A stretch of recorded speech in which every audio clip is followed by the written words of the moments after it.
Hi everyone, in today's video I'm going to talk about electrolyte drinks and sports drinks coming up.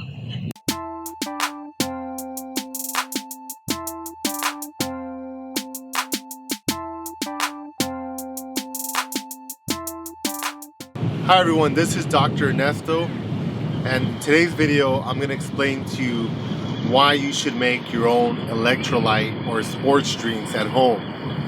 Now, I go to the gym and I work out, and I see a lot of guys drinking Gatorade and all these other types of sports drinks.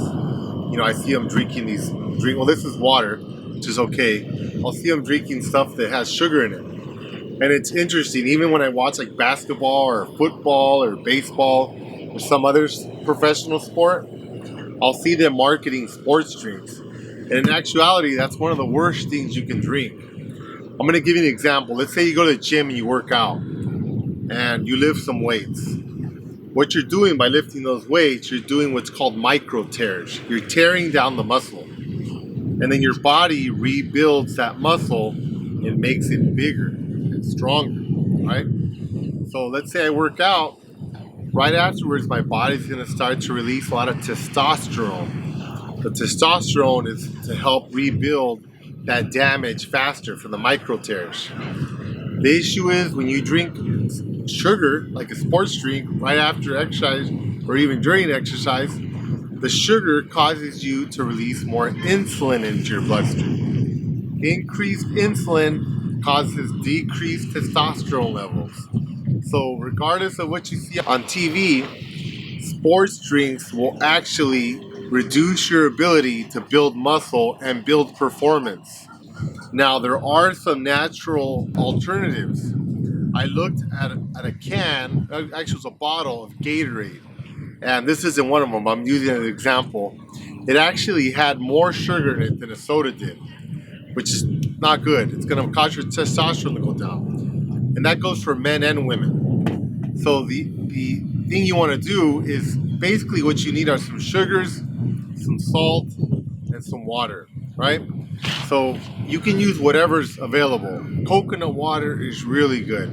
Now, I'm not saying you have to drink coconut water. Coconut water is expensive, and I'm not necessarily endorsing it.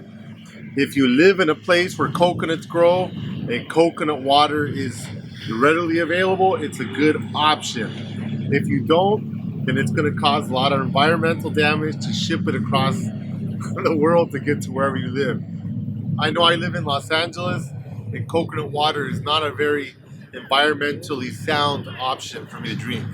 So what I do is I'll get water, I'll put some orange juice in it, so I had some sugar, and then I'll put a little bit of salt in there. I'll mix it in, and there you go, it's an electrolyte drink. It's going to be much more effective. It's going to have lower levels of sugar in it, and it's going to have some natural vitamin C from the oranges. That's going to be a lot more better for you. It's going to help improve some of that damage from the exercise. Another thing that happens when you exercise is you increase cortisol levels, which is a hormone that causes increased free radical damage. The way you help quench that and lower that damage is by having more vitamin C in your body. That's why I like orange juice so much. Get some orange juice, put half water, half orange juice, put a couple shakes of salt in there. It's excellent. It's going to help with free radical damage. It's going to have potassium. It's going to help you with your muscles. It's going to help keep you from cramping. A lot more effective.